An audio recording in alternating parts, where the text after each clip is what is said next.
사사기 19장 말씀입니다.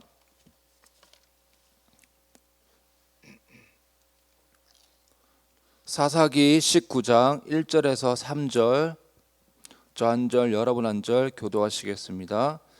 이스라엘의 왕이 없을 그때에 에브라임 산지 구석에 거류하는 어떤 레위 사람이 유다 베들레헴에서 첩을 맞이하였더니 그 첩이 행음하고 남편을 떠나 유대 베들레헴 그의 아버지의 집에 돌아가서 거기서 넉 달 동안 지내매. 같이 읽겠습니다.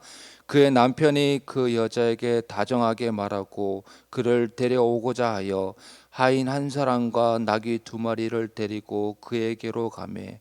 여자가 그를 인도하여 아버지의 집에 들어가니 그 여자의 아버지가 그를 보고 기뻐하니라. 아멘. 똑같은 이야기를 계속 하다 보면 내성이 생겨 처음에 했을 때의 감동과 임팩트가 사라지는 경우를 많이 봅니다. 그래서 동일한 메시지이지만은 이렇게 다른 각도에서 이야기를 함으로 인해서 새롭게 다가오는 경우가 많이 있습니다. 오늘 본문에 나오는 19장의 이야기도 마찬가지입니다. 이미 앞서 했던 메시지를 다른 각도에서 하고 있습니다. 그렇게 함으로 인해 동일한 메시지를 새롭게 보고 더 임팩트하게 전달하고자 이 사사기의 저자는 이렇게 이야기 구조를 전개해 나가고 있습니다. 19장의 시작이 이스라엘의 왕이 없을 그때입니다. 근데 18장도 그때 이스라엘 왕이 없었고 라고 시작합니다. 그러니까 18장과 19장이 시작이 비슷하게 시작을 하고 있습니다. 그래서 18장과 19장은 서로 이야기는 다르지만은 메시지는 동일하다는 것이죠. 그래서 동일한 메시지를 전하되 18장에 있는 이 사건을 통해서 그리고 19장에 있는 사건을 통해서 다른 이야기와 다른 각도를 통해서 동일한 메시지를 전하고 있다라고 보시면 될 것 같습니다. 그래서 오늘의 적용은 어제의 적용과 동일합니다. 그건 바로 내가 나의 주인 노릇할 것인가 아니면 하나님이 나의 왕이 될 것인가라는 메시지이고 적용점입니다. 오늘의 본문으로 와서 18장 1절에 보면 19장 1절입니다. 에브라임 산지 구석에 거류하는 어떤 레위 사람이 유다 베들레헴에서 첩을 맞이하였더니, 레위 지파는 하나님을 섬기라고 특별히 부르심을 받은 지파입니다. 레위 사람은 죄를 멀리하고 하나님만 섬겨야 합니다.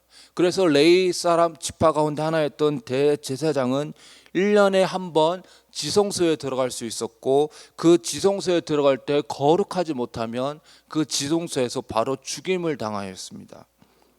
그만큼 레위 지파의 사람들은 하나님을 섬기기 위해 구별되었고, 그러한 구별됨은 하나님과 사람 앞에서의 구별된 삶으로 드러나야 합니다. 그래서 하나님 앞에서의 거룩한 삶, 사람들 앞에서의 거룩한 삶, 그래서 다른 지파 사람들보다 더 윤리적이고 거룩한 삶을 살아야 되는 사람들이 레위 지파 레위 사람들이었습니다. 일반 이스라엘 사람들보다 더 높은 기준이 요구됩니다. 그런데 레위 사람이 오늘 본문에 오시면 첩을 맞이하였다라고 이야기하고 있습니다. 첩이 있다라는 건 아내가 있음에도 다른 여자를 불법적으로 두었다는 의미입니다. 이스라엘은 자손을 중요시했기 때문에 본래 아내가 불임여해서 자녀를 놓지 못한다면 그런 특별한 경우에 첩을 둘 수 있었습니다. 그렇지만 이 레위는 그런 이유보다는 자신의 성적 만족을 위해 첩을 두었습니다. 그리고 2절 3절 계속 보시면 그 첩이 행음하고 남편을 떠나 유다 베들레헴 그의 아버지의 집에 들어가서 거기서 넉 달 동안을 지내매. 그의 남편이 그 여자에게 다정하게 말하고 그를 데려오고자 하여 하인 한 사람과 나귀 2마리를 데리고 그에게로 가매. 여기서 첩이 행음을 하여 남편을 떠났다라고 합니다. 그런데 다정하게 말을 하며 그녀를 데려오고자 합니다. 집을 나간 첩이 잘못을 하였는데도 불구하고 레위 사람은 첩을 혼내지도 않고 집으로 데려갈 생각만 하고 있습니다. 레위인이 첩을 두고 생활한 일에 대해 반성을 했다는 것도, 그리고 첩을 나무랐다라는 언급도 없습니다. 여기서 해계도 없고 훈계도 없는 모습을 보게 되었습니다. 또한 하인과 함께 첩을 데리러 갔는데 레위 사람이 쉽게 말하면 성직자인데 요즘 말로 하면 이 레위 사람이 하인과 함께 첩을 데리러 갔다라는 것은 어느 정도의 재력이 있었기 때문에 하인이 있었던 것이죠.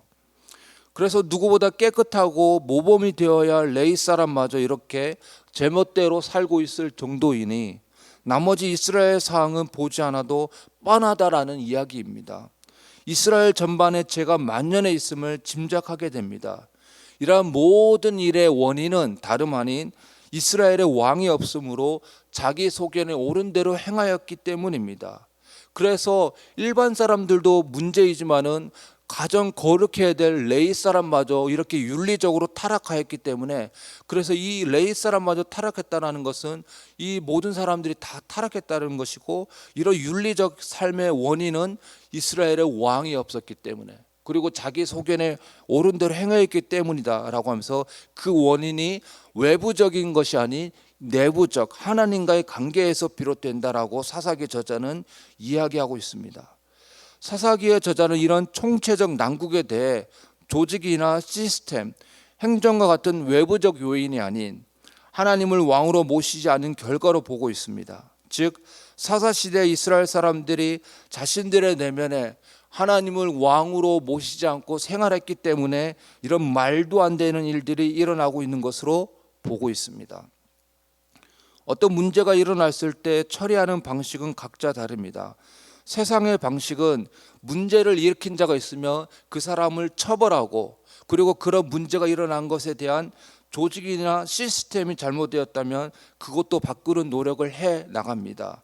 물론 이런 외적인 행동을 취해야 보다 나은 사회가 됩니다.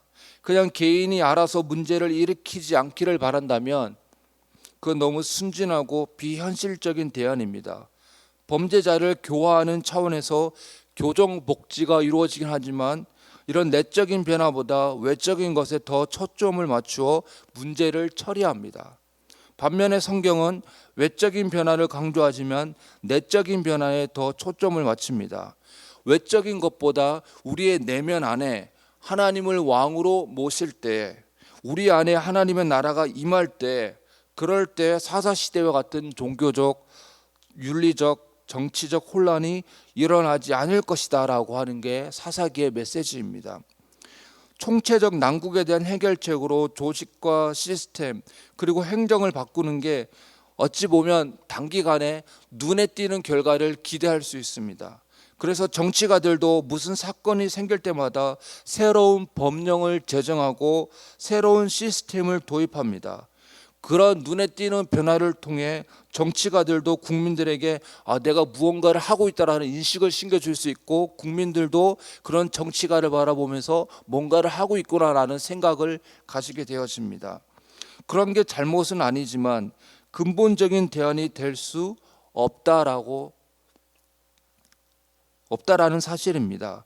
비록 느리고 당장에는 변화가 없고 답답하다고 할지라도 내면으로의 변화가 없다면 외적인 변화는 한계가 있습니다. 이러한 내면의 변화는 다름 아닌 하나님을 왕으로 모시고, 그리고 하나님을 왕으로 모셔서 내 소견에 옳은 대로 행하는 것이 아니라 하나님의 소견에 옳은 대로 행하는 이런 내적인 변화가 있을 때 이런 정치적, 윤리적, 종교적 타락으로부터 벗어날 수 있다라고 하는 것이 사사기의 메시지입니다.